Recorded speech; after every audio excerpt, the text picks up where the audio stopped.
Welcome. Thanks for coming out to play. Thanks for joining me at onpath.health and the little studio here.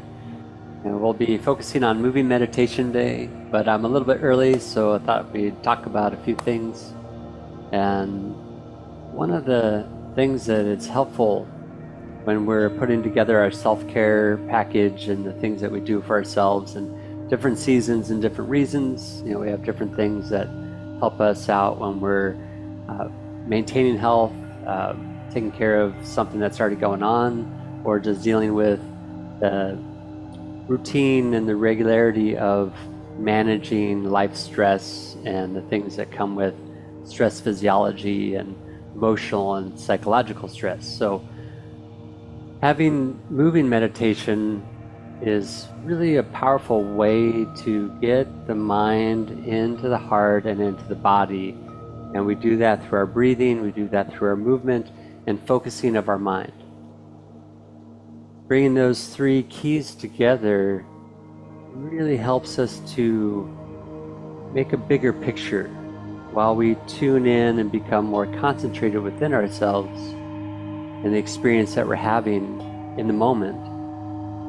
So if we're choosing moving meditation or stillness meditation or other activities, then we have to assume that we're fairly safe and at least at that time we have some time to do something for ourselves.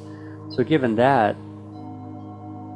when we get the body involved as well as relaxing the mind and focusing on breath and inner awareness, what happens is we expand, we get bigger. And so you can see it in body language, we could talk about all kinds of different angles of approach through psychology and behavioral health and through health and fitness and through spiritual and philosophical standpoints, physics and chemistry. There's all kinds of things that are at work and at play in our experience. Yet when we dial deeper inward, we create this more expanded awareness. That inner concentration opens up something within us that makes whatever it is we're going through, or if we're just maximizing our health and we're developing ourselves for higher performance and things of that nature, those are all great too. But looking at having a bigger perspective while engaging in the moment of the body. So if we assume that if we're doing this, we're mostly okay, and that given whatever level of energy we have, we'll do what we need to dial it down, or we feeling tip top and we want to push ourselves. We can feel into how to approach it. But having moving meditation and the body mind practice, whether it's yoga, tai chi, qigong, and those other, great deal of other beautiful systems and practices, that something additional happens within us. We begin to relax the mind, which is not always easy to do. Anybody here ever have racing thoughts and trouble sleeping? That kind of thing, or that fogginess, those kinds of things. So when we really concentrate our awareness on the breath and we concentrate our awareness on the body experience, that brings us into the body, into the moment. And when we do that, it opens us up to better health potential, whatever possible antidote to our situation is likely to arise. So that might be some kind of inner calm, a peace, or an insight, or something that helps us out. It might be that especially for people who live in chronic pain. Anybody ever lived in chronic pain? Yeah, not fun. So even just having 30 seconds or 5 minutes or 30 minutes where the body can soften, the mind can relax, and then we can tune in with the breath in the moment, we're more likely to move into the healing state, which pulls us out of the stress, fight or flight, short-term survival, which is great if you really have to survive something.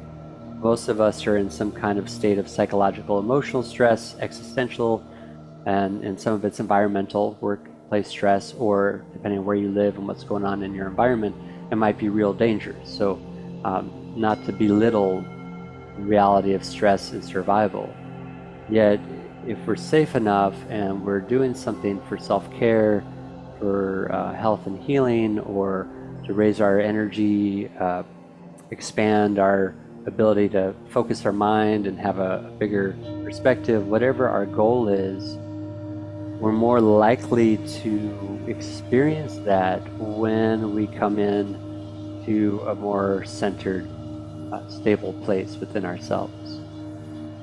And then what might seem like an impossible situation or overwhelm or whatever it happens to be, there's a little relief.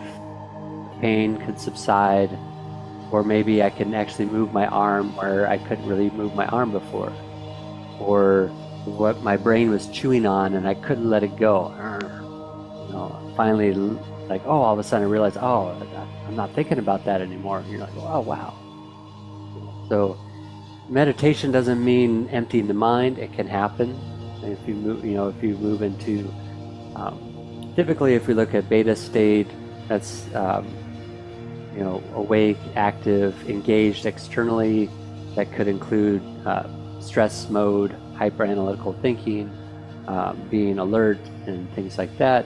When we move into alpha state is slightly slower cycles of thoughts per second, different brainwave pattern, and that's usually the doorway to sleep. That's usually if we wake up easy, we're kind of still in that almost dreamy state.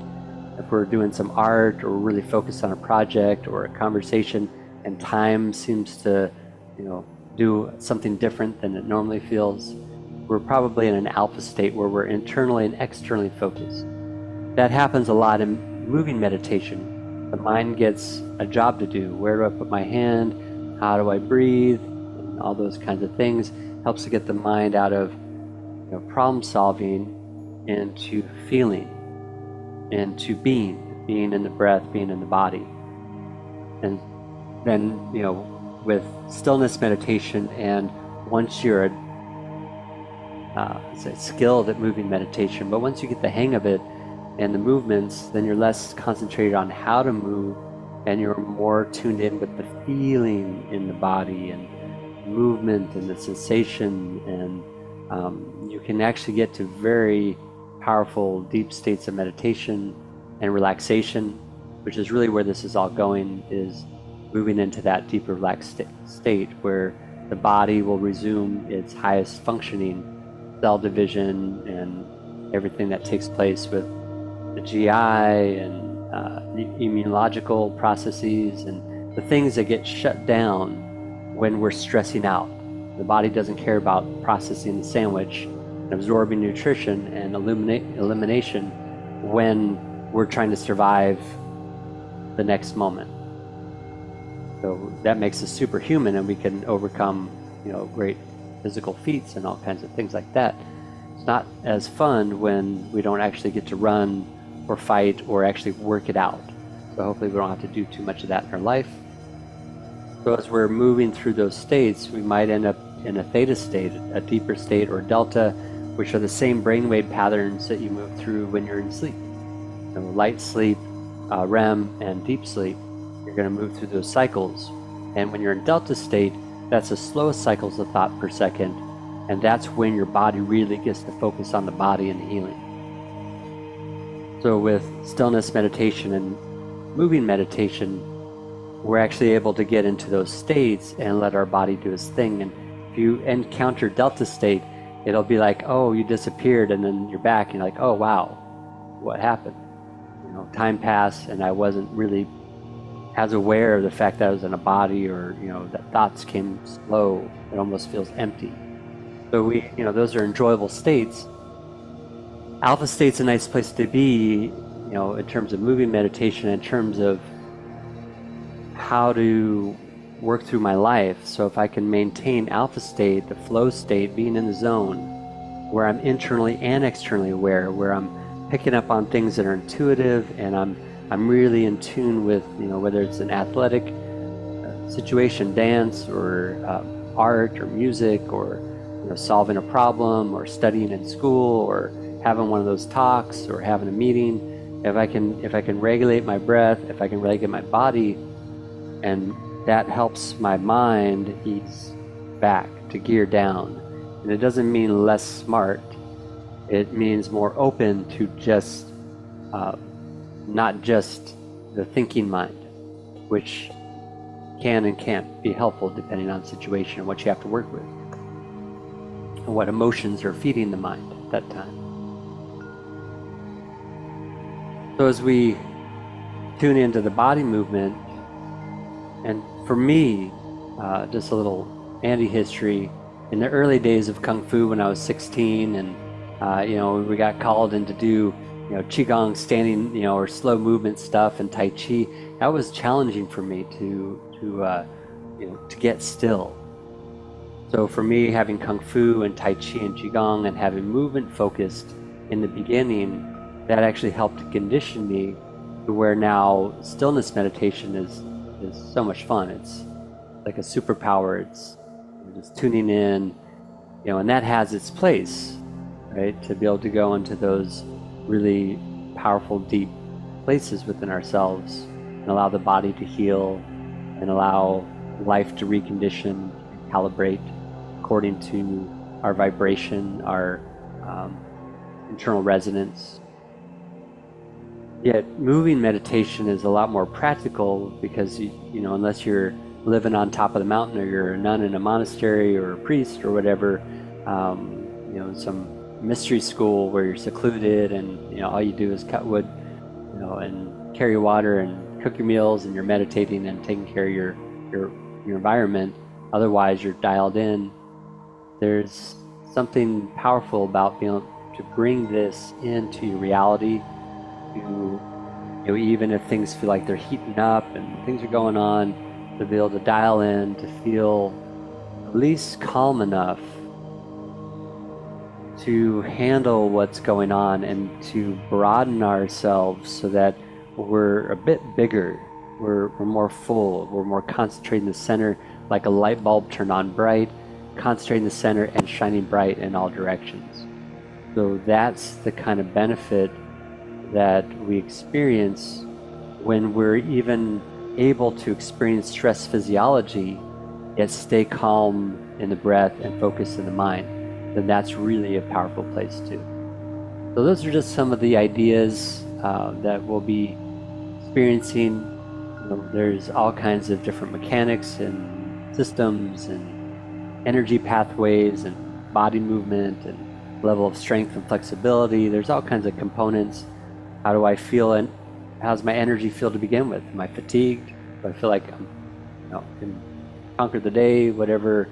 What am I feeling in that moment? What am I starting with? And what level of practice should I engage in? So we'll have different effects and different experiences depending on the day and where we're coming at and where we're at in life and our capacity and the particular body and things that we're working with. It's taking that time away and tuning in and focusing on the body. And really all you need to do, say need to, but all it really takes is to do the best you can. Focus on the breath, focus the mind on the breath and the movement. So if I'm feeling my body move, then I'm less likely to be gearing, chewing on things. So I'm feeling my breath. And then I might notice I'm thinking about laundry and what's happening tomorrow or next week or what happened 10 years ago. So then I just practice and I catch myself, I've wandered. I'm no longer focused on the breath, the body, and the mind. And now I just call myself back. It might last for a second, 10 seconds of relief. And then eventually the system, the nervous system, the mind, neurological connections, and our body chemistry, things can begin to calibrate and adapt to a more natural way of being. Before all the traumas and all the difficulties of life presented themselves, when so long as we were fed and clean in the diapers or whatever our situation was, we were pretty relaxed as babies, unless we had some need. So returning to that natural state, that natural breath, really helps us to do more with our life experience, helps us to show up even if we feel some background anxiety or whatever, overwhelm or not capable, unworthy, or whatever it happens to be. And we're able to breathe and feel those emotions. We're able to concentrate our awareness, and we just practice at it. And then the more we practice it, the more that becomes the new normal. And when that's the new normal, then it's easy to spot when your mind is chewing on something that's not helpful. You can't do anything about anyway, and it's not productive. It's not positive. Not that you have to be rainbows and butterflies and positive all the time. It's just that, recognizing the balance of what is, what we experience as good and bad, and being okay enough in the midst of what's happening. So that's a little bit about that, as I was a little bit early, and it's about time to get our session going. So please join me at onpath.health and sign up for the weekly Zoom sessions. And you can watch the YouTube replays and share and like and all that good stuff. Thanks again.